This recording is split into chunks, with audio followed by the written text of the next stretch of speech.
요즘 아이들 숙제할 때 연필보다는 AI부터 켜는 모습, 솔직히 조금 걱정되지 않으시나요? 저희 아이도 유치원에서 챗 GTP 사용하는 방법을 배우고 온 뒤로 아빠와 장난쳤을 때 아빠가 뭐 장난스럽게 했던 말을 저에게 엄마 챗 GTP 켜줘. 한번 확인해 보고 싶어. 확인해 볼 거야. 이런 식으로 아빠와 장난쳤을 때 했었던 모습도 진짜인지 확인하려고 합니다. 이렇게 어린 아이들조차도 챗 GTP 이런 AI가 알려주는 정보를 자연스럽게 믿고 접하는 시대가 되었습니다.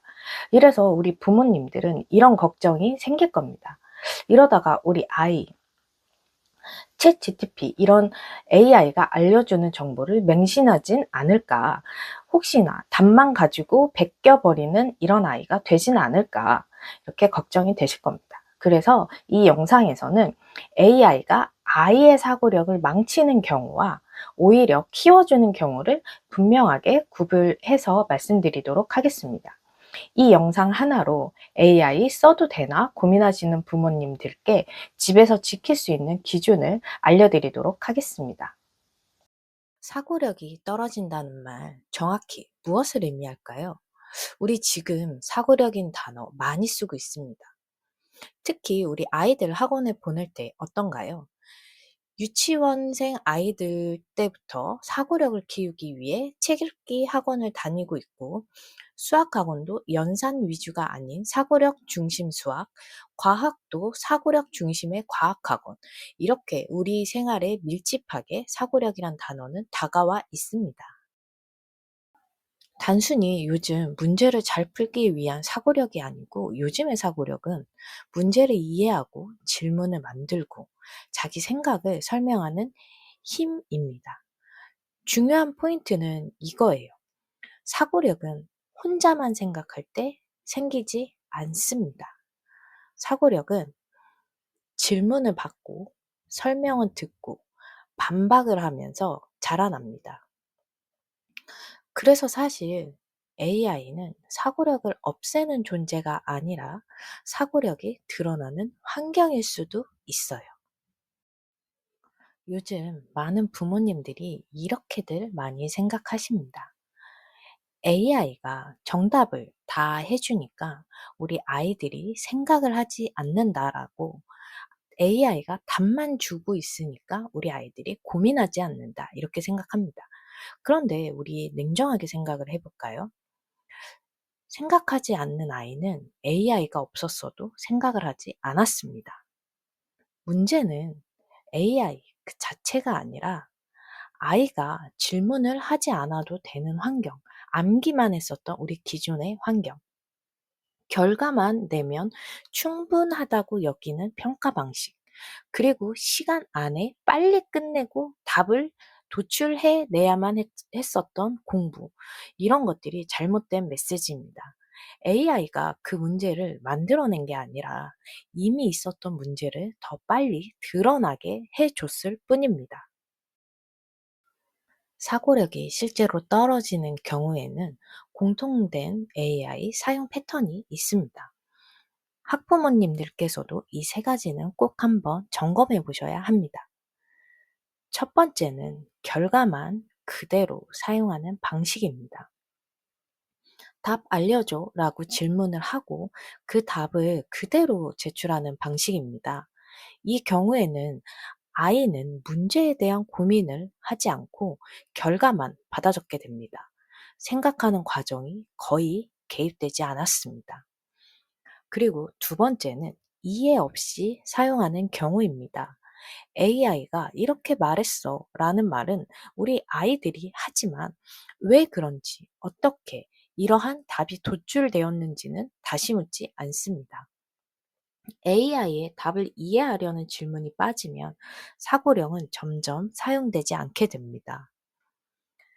마지막, 세 번째는 검증 없는 신뢰입니다. AI의 답은 교과서나 선생님의 설명보다 더 아이들이 믿게 되는 순간 비판적으로 생각하는 힘이 빠르게 약해집니다. 틀릴 수 있다라는 가능성을 점검하지 않으면 판단하는 능력도 함께 줄어들게 됩니다. 여기서 중요한 점은 AI를 사용해서 문제가 생긴 것이 아니라 아이의 생각을 AI에게 맡겨버렸다는 데 있습니다. 바로 내 생각을 위임했기 때문이죠. AI는 아이 대신에 생각해 주는 존재가 아니라 아이의 생각을 도와주고 있는 보조 도구여야만 합니다. 자, 이제 반대의 경우를 한번 볼게요. 사고력이 자라나는 AI 활용 방식. 반드시 질문이 중심이 되어야 합니다. 이해 해석 중심의 질문을 하여야 합니다. 한 문장으로 요약하면 어떻게 말할 수 있을지, 가장 중요한 부분이 어딘지, 친구에게 설명할 때 어떤 예시를 들어야 할지 아이들이 할 수 있어야 합니다.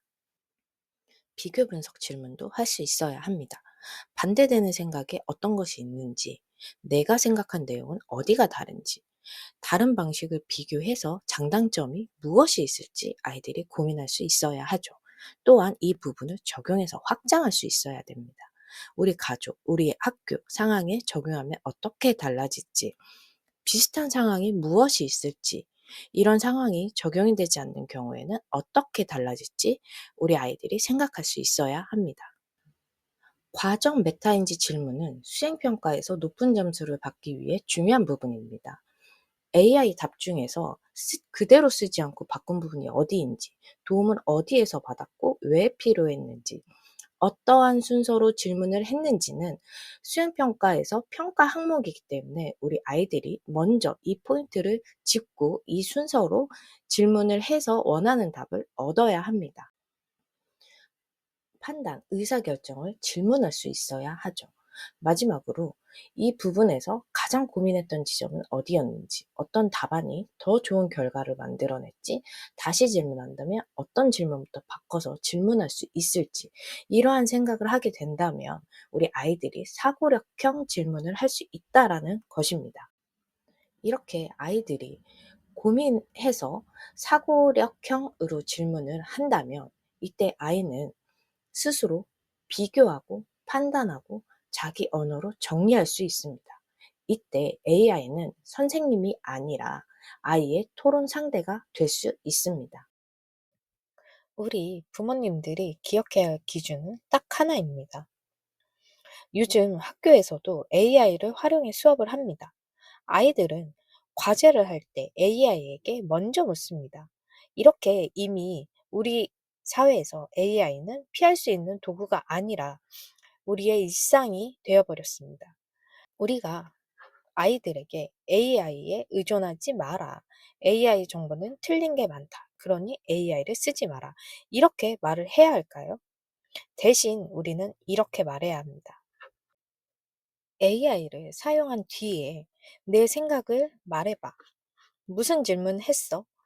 이러한 질문만 있어도 아이의 사고력은 지켜집니다.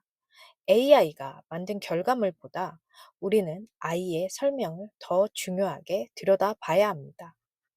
우리 아이들의 학교 숙제 또는 수행평가에 바로 적용할 수 있는 기준을 한번 볼까요? 아이들이 AI를 사용했다면 우리는 이렇게 한번 질문을 해보면 어떨까 싶습니다. 아이가 AI를 사용했으면 너는 AI한테 어떤 질문을 했어? 아이가 결과를 얻었으면 이 중에서 내 생각은 뭐였어? 그리고 아이가 과제를 제출하기 전에 AI가 알려준 답 중에 고치고 싶은 부분은 어디에 있었어? 이러한 질문을 우리가 해준다면 AI는 아이들이 베끼는 도구가 아니라 사고 훈련의 도구가 될 것입니다. AI 때문에 아이 사고력이 떨어질까 하는 걱정은 이제 방향을 조금 바꾸실 필요가 있습니다. AI 자체가 아이의 생각을 망치는 것은 아닙니다. 아이의 생각을 대신하게 만들 때 사고력은 줄어들기 시작합니다. AI를 쓰느냐 안 쓰느냐가 아니라 AI를 쓰는 동안 우리 아이가 생각을 하고 있는지가 중요합니다. 답을 그대로 옮기면 생각은 멈추지만 질문하고 비교하고 판단하게 되면 AI는 오히려 아이의 생각을 키워주는 도구가 될 것입니다. 그래서 AI 시대에 가장 중요한 기준은 하나입니다. AI는 참고까지만 하고 결정은 반드시 아이가 하도록 하는 것.